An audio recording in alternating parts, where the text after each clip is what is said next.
who has a 98-yard touchdown pass. Goes back to pass on 1st and 10. Now he heaves up a deep one right side to Calvin Ridley. Intercepted! Harrison Smith, the Knoxville, Tennessee native, comes home and seals the deal with his 36th interception of his career. And now the Minnesota Vikings have at least one take, 10 consecutive games. The Analyst. T. Bercich, Analyst, Vikings Radio Network, weekly 9 to noon, courtesy of Sukup and Sukup.com. That was good work yesterday against a tough and talented Tennessee defense. We just heard Harrison Smith's 36th interception. Complete victory for the Vikings yesterday, and good morning. Yeah, good morning. Yeah, it was a good day against a team that, again, I think when you dig into them, watch film, and look at the numbers, you're kind of like, how is this team 2-7 going into this? And then you start looking at the turnover margin, right? And they've been minus 11 going in, one of the worst in the league. Well, that changed. They were +1 for a vast majority of that game, and the score, kind of indicated that. Are they flawed? Yes, they've got problems. Will Levis has some problems with holding on to the football and diagnosing. They've got an unbelievably big problem at right tackle. But defensively, that's a pretty solid team, despite being down, a couple really good corners. You know what I mean? Like the Ladarius Sneed is not out there, Traylon Burke's not out there, but that's still a good solid defense. And I shared this with Nordo earlier. I can't remember if it was while we were during break or right when he got pulled. You remember that long, sad Isaiah Prince walk? And then he gets to the sideline. It's the best. None of the coaches, nobody would give him a fist bump. Nobody would talk to him. He goes to sit on the bench. It's like he had to ask a guy to move to give him room. I haven't seen anything like that since Toby Gerhardt. What was that? What was that? Oh, yeah, I remember that. Yeah, remember that bit Yes. where he's sitting on the bench and we're like, why is no one talking to Toby? And he's like, he's got, is he sick? What's going on? No, that was so sad. Yeah, I can't say I've experienced anything like that where a touchdown or something like a big play was taken away because of a penalty. But that was, we didn't get into it like Laramie Tunsil, right? Remember that with that bit when he had the hat trick and we were waiting on it and we hit the trifecta. That poor guy.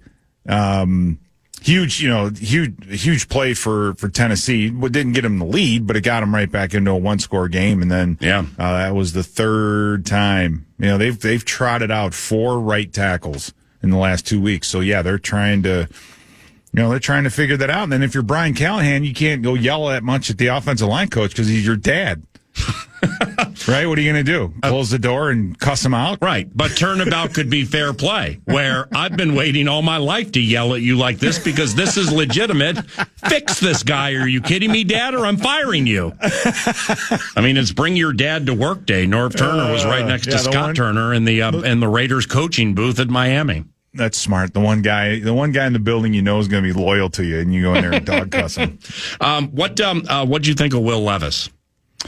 I think he's really talented on the deep ball. I mean, if you watch what he did against the Chargers and then watch what he did against us, he has, and it's funny because that's usually the hardest thing or one of the more difficult things for quarterbacks to have that touch and that accuracy on the deep ball. But his underneath throwing, is so inconsistent.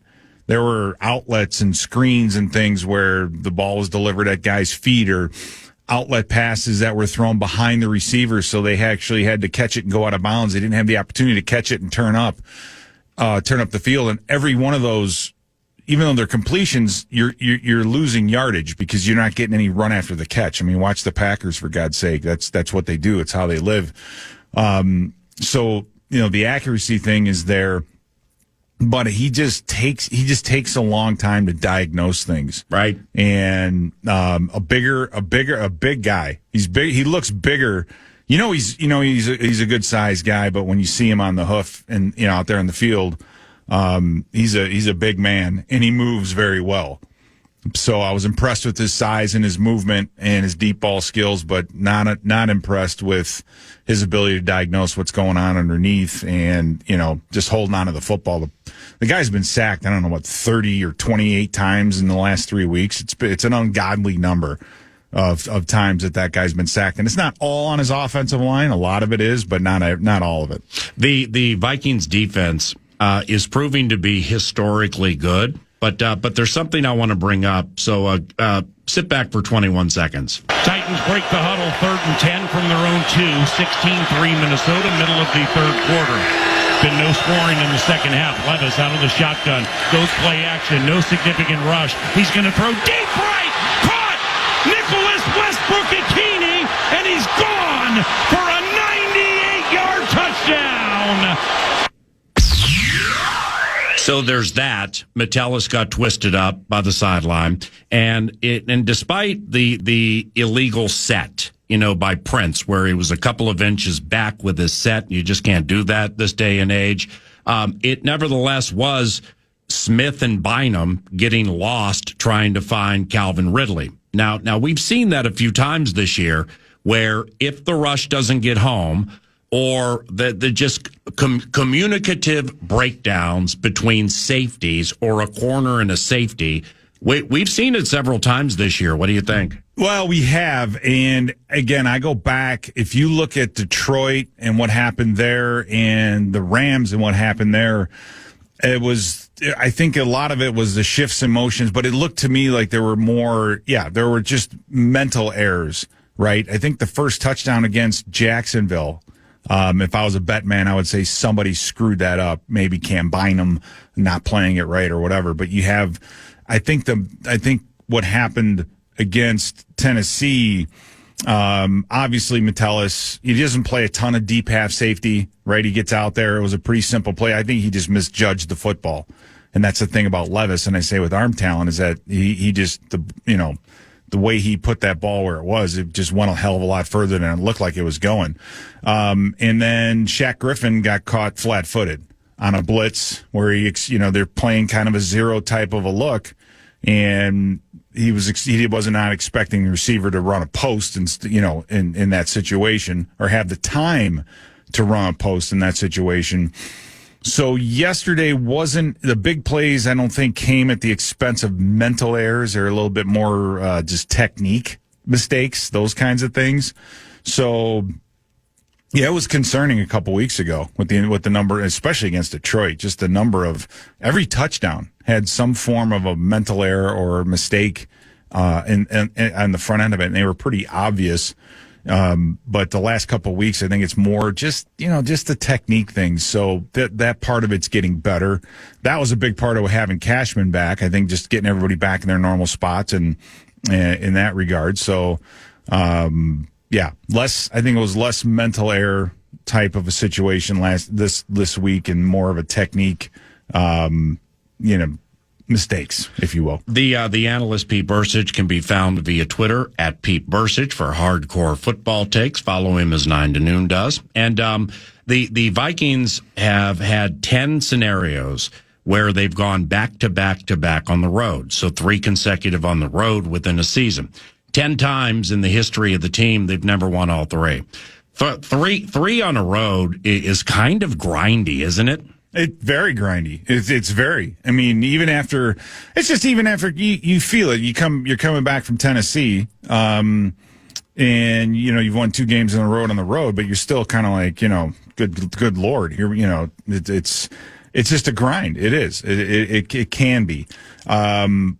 A couple things though in our favor in that the road trip, the length and the place, we're going to a familiar spot in Chicago. It's not a very long flight. It's 55 minutes. Everyone's familiar with the hotel and what's going on and playing in Chicago. 3 outdoor games in a row, which is interesting too. Yeah. Right. We don't play that many outdoor games, or especially not a spurt of 3 of them and then having them all on the road. But it's a unique time for for Chicago Bears. They're going through a lot over there, and you can't expect them to give up. Can't expect them to roll over. But I go back and say Tennessee was a pretty good physical matchup. Hopefully everybody's healthy this week. I got look at the chart. We were very healthy coming into this game, so hopefully we're going to be healthy coming out of it and going to Chicago. But this is the important one. It's a division game. You played you swept the AFC South. Mm-hmm. Yay. Yeah. Good job. But at the same time, and tiebreakers and such, that doesn't do a lot for you. Now, the Vikings run defense, number 1 in the NFL, 74.4 rushing yards per game allowed. That's so solid. And I said in the open, Jonathan Bullard, Jerry Tillery, Harrison Phillips, three of the real underrated guys on this team. Yes, I totally agree with you. The way those guys play, the techniques that they play, and do not for 1 minute, Paul, shortchange, and not that you are, but Jonathan Grenard and his impact on the run game. Indeed. As good of a pass rusher as he is, when he's not out there at the defensive end position, there is a noticeable difference.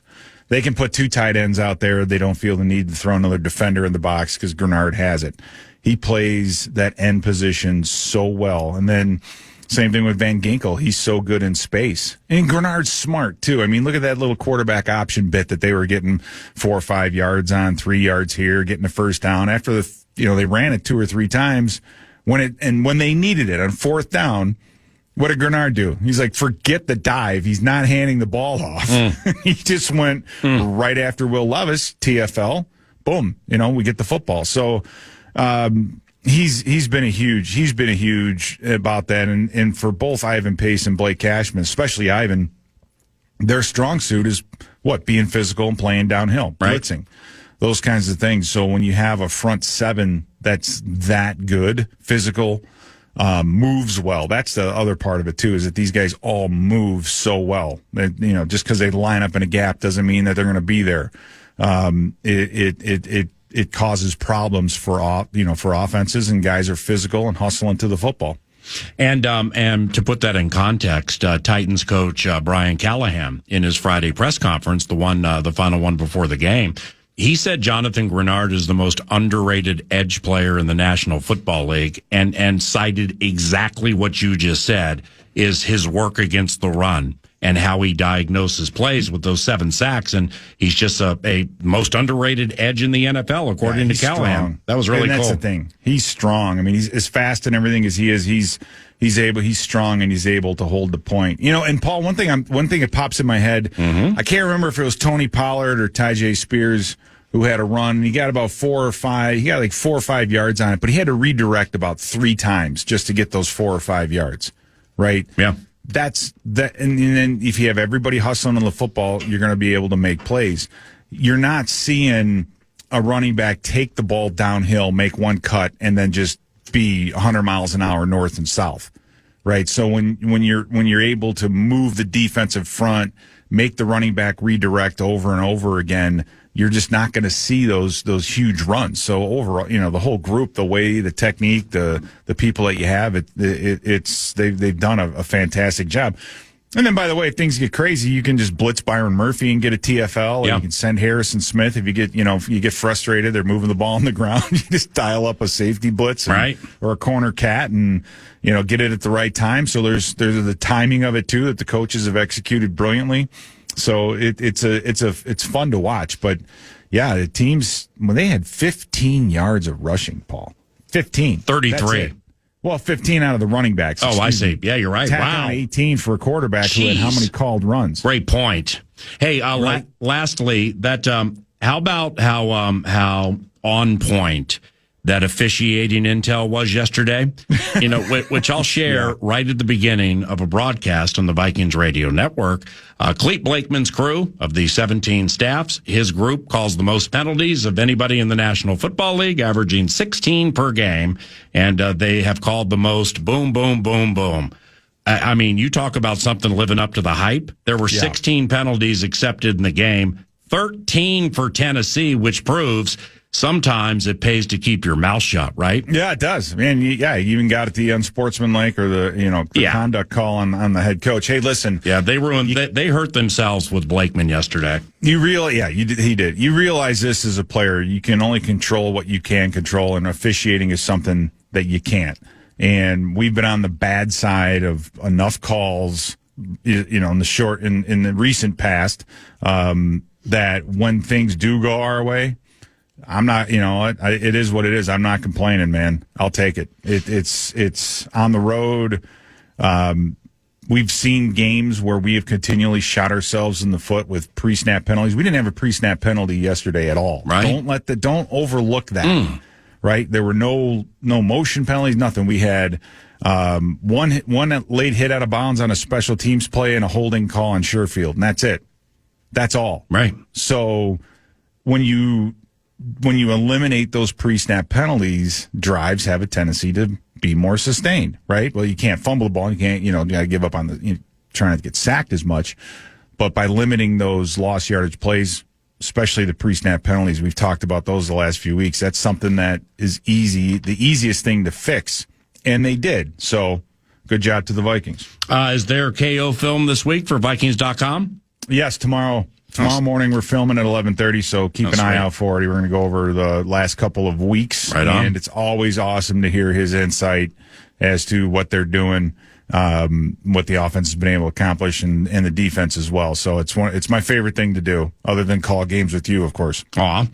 See you later. I'll see you tomorrow. All right, PA. See you tomorrow. Appreciate you, brother. The Analyst. Pete Bercich, analyst for the Vikings Radio Network, and it's a big 45 minutes for Vikings head coach Kevin O'Connell tomorrow with the Vikings Radio Network, 9 to noon at TCOPC for our 11 a.m. exclusive sit-down chat with Kevin O'Connell. Generally goes 25 to 30 minutes, and that's followed by him filming some recaps of plays with Pete Bercich and part of the Vikings Entertainment Network. That'll be available at Vikings.com. Super sweet. 10:23.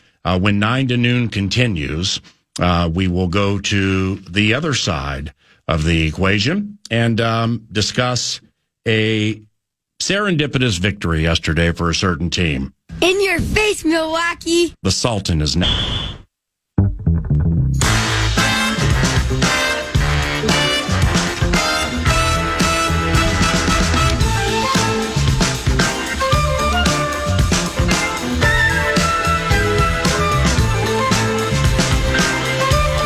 Packers get a block here and escape Chicago with a win. 20-19 Green Bay, 3 seconds ago. They'll place it down to the left hash mark. 36-yard line, 10 to the end zone. 46-yard field goal attempt. Torrey Taylor on the hold. Scott Daly the snap.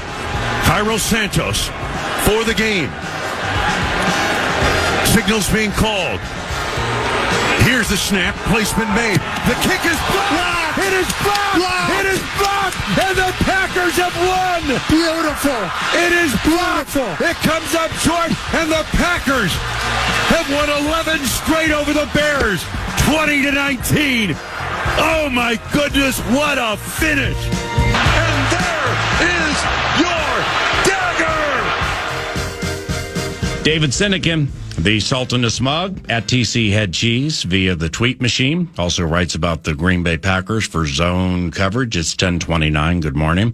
Carl Brooks, 94. Carl Brooks gets the big right hand up there and blocks Cairo Santos' kick that would have won it for the Chicago Bears. And looking at that kick from behind, if he doesn't block it, it's 98% it's going to go through and you lose. So are the Packers living dangerously, or were the Bears just all juiced up and jacked up with that offensive coordinator change? And good morning.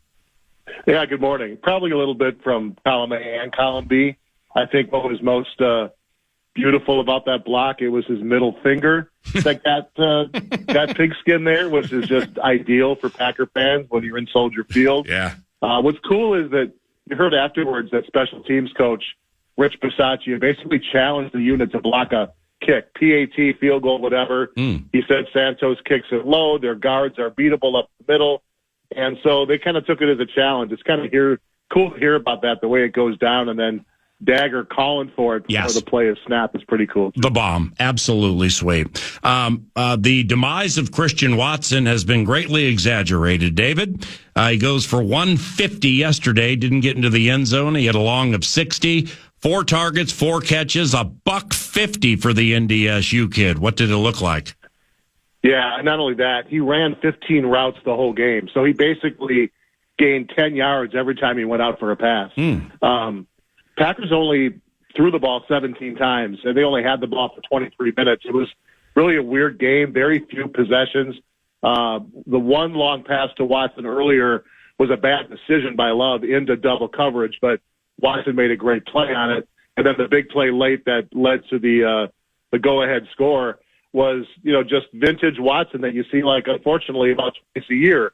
Like to see it a bit more often, but he makes a difference. He's got the size, the speed that you cannot replicate, and that's why whenever he's out of the Packers lineup, the offense really suffers because he can do something nobody else in that room can do. It was really nice to see him make the big plays. 1 week it's Dobbs, 1 week it's Reed, 1 week it's Kraft or Watson. It's kind of a fun offense. They're still trying to put it together, but in limited action yesterday, that was the best the offense has looked this year. Jordan Love's yards per attempt was greater than 15. I mean, that might be the biggest in his career, throwing more than like 5 times. The yards per attempt was fat. Why? So you're saying that there just weren't that many plays to be run? Because that's fantastic. Yeah, I mean, they only had 3 possessions in the first half, maybe 4 in the second. They averaged 8.5 yards per play for the game, which, wow. As you know, that's pretty much unheard of. But he was really sharp. He was 8 for 8 under pressure. He was really good under the blitz, which he struggled throughout the year. You could just tell he was much more spry in the pocket. The bye week definitely helped that lower body. Looks like he came out of the game just fine. And, with Niners, Dolphins, Lions looming, you're going to need Love to be at his best because that was a really putrid performance by the Packers defense yesterday. Lots of red flags, lots of question marks. When they're not getting turnovers, it's not pretty. Now, they made just enough plays against a bad offense. But as I said, the next 3 teams, they got pretty good offenses. So what was bugging you about the defense? Missed tackles. Quay Walker misses tackles every play. Pass rush, they had 1 sack going into that final series all day. They allowed Caleb Williams to run for 60 yards in the first half. I mean, they just let him run up the middle. They've been really good against Kyler Murray, Anthony Richardson, Jalen Hurts. They hadn't let running quarterbacks beat him. They didn't know that Caleb might run the ball, and just not sharp and bad on third down, like allowed 9 for 13, allowed 3 for 3 on fourth down, just didn't rise up in big moments, not getting enough from Kenny Clark. It was a better day from Rashawn Gary. They lost Jair early in the game to the knee injury, and they're just really thin at corner. Even Xavier McKinney missed a couple tackles he normally doesn't miss. They just were not sharp defensively. They've actually been pretty good the previous few games on that side of the ball. Were you surprised that Preston Smith begged his way out of Green Bay via trade? Not really. His snap count had been decreasing steadily. He's just a 3-4 guy, not a 4-3 guy. Mm-hmm. Just it was a bad fit in this new system. You miss what you hear what he was like in the locker room. And for the youngest team in the NFL, he was the only guy that entered the season 30 years of age or older. So he was a big-time voice in that locker room. I know he's still texting the team. Like, they're all close, but he wasn't having fun because he's a 3-4 guy. And now with the injury in Pittsburgh to Highsmith, he gets a chance to play more. I'm happy for him because he was a great Packer, but I understand why he was ready to move on. And the demise of former Packer and Viking Dean Lowry also has been greatly exaggerated. Pittsburgh has become Green Bay East. Lowry had a sack yesterday against the Baltimore Ravens. I didn't see that. This is David Sinykin. He's the Sultan of Smug. It is the border battle. Weekly 9 to noon. We've been doing it 20+ years, so don't at either one of us. Packers beat the Chicago Bears 20-19 on a block kick at the end of the game. You mentioned out of the bye, and I didn't watch the game. I've watched back some clips and followed up with the box score, but they threw to Josh Jacobs. He had 4 receptions. So that seems to be something different from the first part of the season, correct? Yeah, he actually scored his first touchdown reception of his career earlier in the season. But, wow. They have looked at him a little bit more. One of his catches yesterday was spectacular. He is really becoming a nice threat out of the backfield. Watson makes all the headlines for the 150 yards. It was a really, really good Josh Jacobs day, and if not for some really questionable play calling by LaFleur in the red zone. I mean, Jacobs gets you down on the 5-yard line, 1st and goal, and then you stop looking at him and you start running end arounds and trying to throw. He is a weapon, and we miss Aaron Jones, but Jacobs has been spectacular, and he had a really good day, both as a running back and as a receiver yesterday. All right, lastly, Sultan, the Niners are off a home loss that they really needed, and Geno Smith ran roughshod on them. You got the Niners at Lambeau, 3:25 Sunday. Then Thanksgiving, the late game against the Dolphins, who have gotten themselves hot. Then you're at the Lions and at the Super Chickens. The whole thing for the Packers is going to be decided over the next month, right? Yeah, this is the meat of the schedule. We knew it when the season started, that November into December was going to be tricky.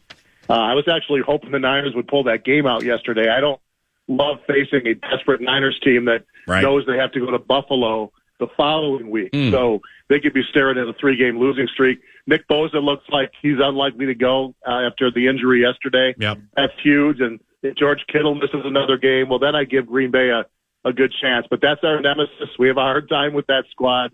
So it'll be very enlightening to start off this stretch next week and see what they do against San Francisco. Appreciate you, Sultan. Call you next week. All right, have a good week, buddy. See you, man. David Sinykin of The Head Cheese at TC Head Cheese via the tweet machine. And that is the border battle provided by. When 9 to noon continues, News du Nord undoubtedly will include a Julius Randle walk-off winner, plus much more when we continue 9 to noon at KFAN. Good morning. Welcome back, 9 to noon. It is News du Nord, which is brought to you by the casino at Canterbury Park, CanterburyPark.com. Poker, blackjack, and table games all year long. NFL Pick'em on Thursdays. It's all good at Canterbury. Go to CanterburyPark.com. I got some NFL news and then a couple of local bits. You mentioned a certain walk-off down in Phoenix for the Minnesota Timberwolves. But I do want to continue down the NFL road where we heard about the Packers winning on the block kick, and the Lions are just absolutely freight training everybody. 1st and goal from 9. Off up under center, turns, fakes the give to Jameer, throws, end zone, caught! Amon-Ra St. Brown, touchdown Detroit Lions. Goff with a dart, 14 is having a day. 16 is having a day. This whole team is having a day. Everybody indeed had a day. Dan Miller, voice and vox of the Lions. Alex Anzalone, the only negative out of that game, did break his forearm, and he's out 6 to 8 weeks is what they're saying. So it's not season done. There's some optimism, and a team that is now 9-1, they feel pretty confident they can continue to roll on. But 52-6, PA. Amon-Ra St. Brown, $160-2. Jamison Williams got loose for a long TD, over 100 yards receiving. Jared Goff went for 404.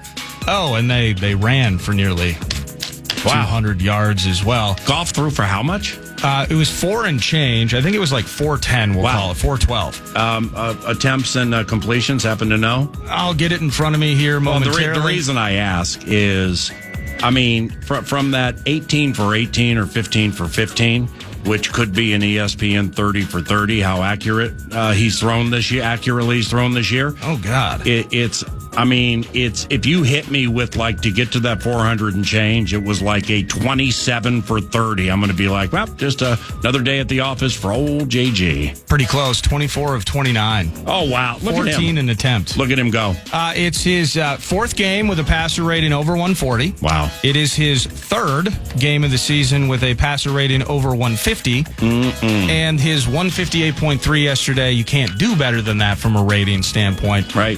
He was good. And best team in the NFL, right? I mean, at this stage here. Yeah. I mean, they're just, and it goes into, because I caught a vibe, it's Sam doesn't throw the 3 picks yesterday. We love that. If Sam's not making mistakes, this team's going to win a lot of games. But then you're also peeking over the fence and you're looking at a Lions team that dropped 50 on the Jags. Yep. Vikings struggled with a 12-7 victory. Yep. They dropped 50 on the Titans, and Vikings were never in danger of losing that game yesterday, right, but certainly didn't assert their will to a lopsided extent at least as far as the scoreline's concerned. So you think about style points at all? Are we a little envious at all at how Detroit is just absolutely dominating teams? Well, that's why I said in the open, I mean, in fairness, the Vikings defense has ascended to some incredibly ballyhooed statistical spots. Number 1, rushing defense. Number 2, in rushing touchdowns allowed at 4. So on and so on.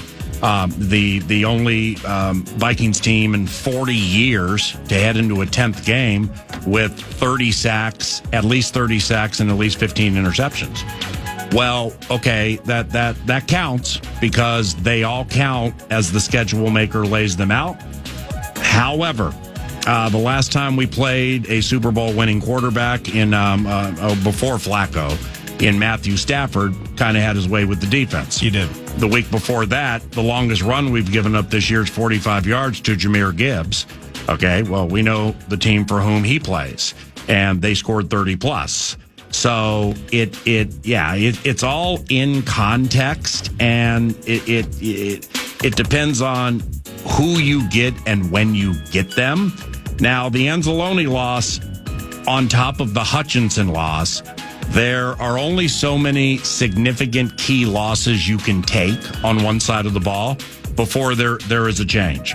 Aiden Hutchinson is Defensive Player of the Year worthy the minute the schedule comes out. Yes, he's important. Anzalone is their Cashman glue guy. Mark my words when I say that. He led them in tackles for at least a couple of years. Jack Campbell leads them in tackles this year. Anzalone is the pass covering linebacker, the blitzing linebacker, the blow up the fullback linebacker so Jack Campbell can get a tackle. Anzalone is a glue guy to what they do defensively. So I'll be curious to see how they move on for the next couple of months without Alex Anzalone. Yeah, and you've mentioned and just quickly off what you said, yes, that they are the best team in the NFL for my taste. Yeah, because they know how to beat the Chiefs.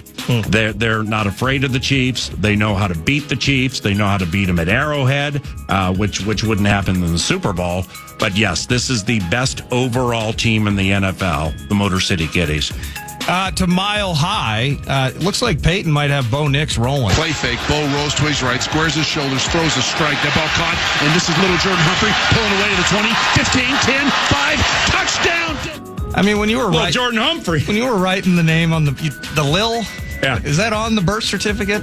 You know, I've looked it up before.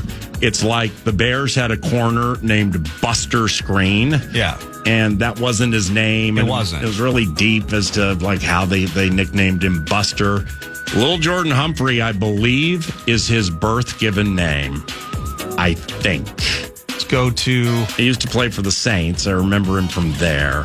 I mean, I only have access to his Wikipedia page, but it doesn't say Lil Jordan Humphrey and then something in parentheses. Okay. Lil Jordan. Yeah, it's Lil Jordan Humphrey. Lil Jordan. Kirk Cousins. Tough day hold for on. Yeah. Jaden Daniels had such a big lead for Offensive Rookie of the Year.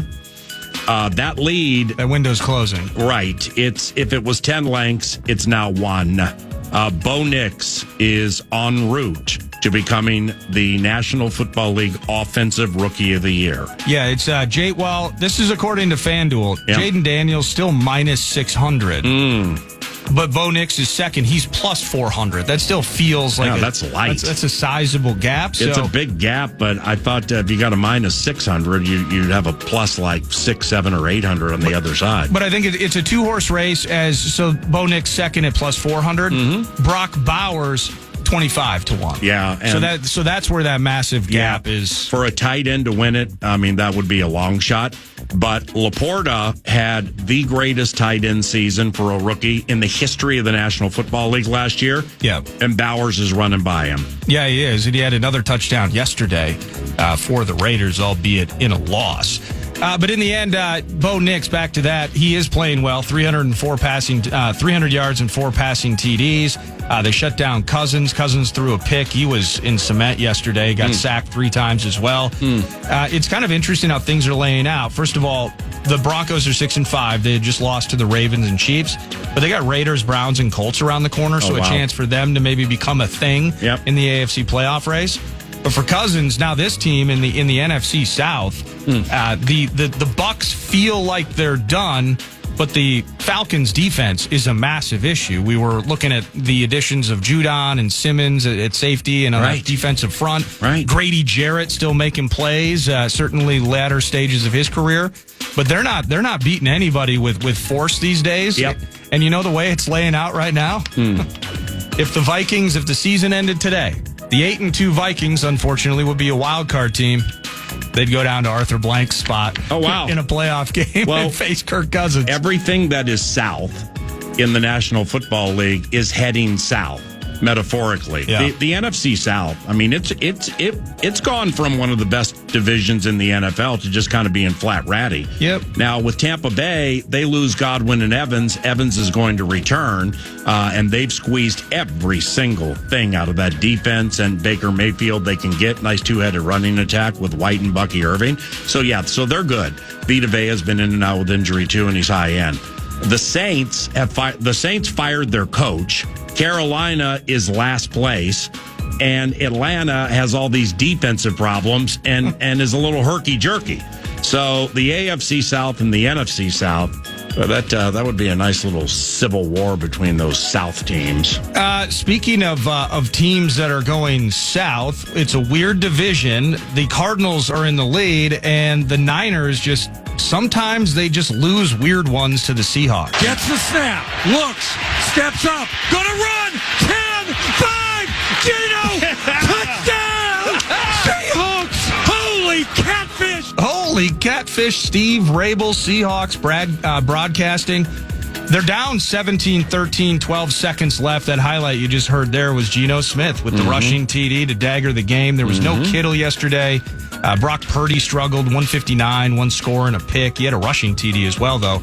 Geno, just a pick through the air. It was really, everything was going Jackson Smith and Jigba's way or nobody's way. It really felt like for most of the game. Clutch win by the Seahawks. Though both those teams are 5-5. Rams are 5-5. Jonathan Gannon and those Birds and Kyler, they're leading the division at 6-4 right now. And the next time the Vikings have a home game, it's against Kyler Murray and the Arizona Cardinals, a week from Sunday, noon at U.S. Bank Stadium. I was watching, that game was on the plane as we were flying back from Nashville. And Geno Smith, there's the game-winning run. He had a run before that. At like 20 to 25, 27 yards. Wow. He was elusive. He ran through a guy. I mean, he willed that team to victory yesterday. Whole thing changed when Nick Bosa had to tap out. Nick Bosa was playing with his freaking hair on fire, specifically against the run. And Bosa left the game, and the whole thing changed. Now all of a sudden they're running quarterback keepers, and players are blowing contain, and Geno Smith was able to do his thing. So that's just further exemplifies how important Nick Bosa is. That wasn't the only effectively game-ending run of the day. Same time slot. Josh Allen, it's 4th and 2. They're in field goal territory, up 23-21 against the Chiefs. Like 2.5 minutes left. Bills can kick it and then make Mahomes try to drive for a touchdown. McDermott lets Josh make a play. Fakes the throw. Allen going to step up in the pocket. Now he's going to take it and run, and he's got the first down and more. 10, 5, and muscles his way into the end zone for an unbelievable 26-yard touchdown run. Are you kidding me? 30-21 the final. The Chiefs are no longer undefeated, and the playoffs always have the opportunity to be different. You know, Andy Reid's team's going to be ready, and the Bills are super weird. We were talking in the way during Fan Line last night. I'm watching this game kind of start to unfold, and you're talking about Sam Darnold and some of the decisions he makes. Josh Allen had one of the worst interceptions you're ever going to see yesterday. Really? That you would be begging for Nick Mullins in the moment. What the hell are you doing? Really? Yes, he did. And Ron and I were talking about it. He thinks the tight end stopped. I think there was no shot at it. It was just an awful interception from minute one, off the back foot. Packers fans are thinking, Jordan Love, what? And you have those moments, but then you have this, where he busts through the line. Yeah. He's playing pinball off of defenders. You can't tackle him. He's so strong. It's the greatest play in the National Football League this season, And I think. he muscles his way in to say, bleep you Chiefs, you ain't winning today. And completely took Mahomes and that offense and the potential of being clutch off the board. Yep. And so you take all the turnovers with the greatness and moments. The Bills, this win is massive for potential playoff seeding. And if ultimately the Chiefs can lose one more and the Bills hold strong, it's going to be interesting to see who tops the AFC into the postseason. Yeah, especially given the past performances where the Buffalo Bills are really good at beating the Kansas City Chiefs in the regular season. I always love that one. Really good at beating the old Patty Mahomes team in the regular season. I always But love then that January comes. And the Chiefs regular season for show and postseason for dough. Didn't they finally get one because that was the bit they always had to go to Arrowhead. Have they played in the playoffs in Buffalo? I don't know. I don't know why I would just shoot from the lip like that without having it in front of me. I'll have to look that up. It doesn't matter because they didn't win. Correct. Yes, correct. The Cowboys, 7-point dogs. Texans are in town. It's Cooper Rush. CeeDee Lamb's questionable. Everything in Dallas is kind of frown face right now, except for the Dallas Stars, PA, who were in town to face your Minnesota Wild. Hey, we didn't get shut out. One back by the Wild. Spurgeon a shot. He scores! Off the draw. Spurgeon with a big blast. It's the flex pass. Oninger and the Wild have life. As it looks like it was Kaprizov in front to pull the Wild within one. Yeah, it was Boldy and Spurgeon with the assists. It was kind of a classic Wild Stars game where they're winning every face-off. We're doing everything we can to survive the onslaught of shots. I mean, you're going to see Gus Bus takes the L. He had 37 saves in the game. Gus was pretty damn good, but they just couldn't get past Mason Marchment's pair of goals. So it was a 2-1 loss. That made it 2-1. You heard the highlight there. 2-1 with about 6 minutes left. They couldn't even it up. They lose. Still second in the Central, and they're at St. Louis, at Edmonton, and at Calgary the rest of the week before they come home. No big deal. It's a face-off with Winnipeg on Monday. And to the NBA, before we go to ultimately at some point, we're going to go to break, and I know our 11 a.m. guest, we're going to talk about this some more. But how about this finish for the Minnesota Timberwolves yesterday? Played a single second tonight. Will be guarded Iguodala. He's got good size at 6'11". 2.7 left, tied at 117. The inbound, Joe gets it into Julius Randle. He'll take 2 dribbles. He'll shove off on Okogie. He'll fire at the buzzer and hit it. They're going to count the bucket. Okogie went down trying to draw the foul. Julius Randle, welcome to the Wolves. Welcome to the Wolves. He wins it at the buzzer. Okogie flew 15 feet back with He embellished. Oh yeah, but the Vox said shoves off. He shoved off. I mean, listen to the call. He said, Joe does this, and just listen real quick, and you'll hear Randle shoves off. Left, tied at 117. The inbound, Joe gets it into Julius Randle. He'll take 2 dribbles. He'll shove off on Okogie. He'll fire at the buzzer and hit it. He shoved They're going off. to count the bucket. Okogie went down trying to draw the foul. Julius Randle, welcome to the Wolves. But when Parker Fox joins us in studio around the corner, he's an elite basketball mind. Unless I'm missing something, and like all of us, I've watched a lot of Timberwolves basketball over the years. I'm just going to simply ask a question. Ever see Cat walk off like that? I always love that one. If anybody can find one, if anybody can remember one, 64686, and the con will check it out. Parker Fox plays for the Gophers basketball team, elite basketball mind, valued card-carrying member of the Love Covenant. He joins 9 to noon next. News du Nord provided by Canterbury Park and CanterburyPark.com. Mad producer on lead vocals, and I'm Paul Allen. You're listening to KFAN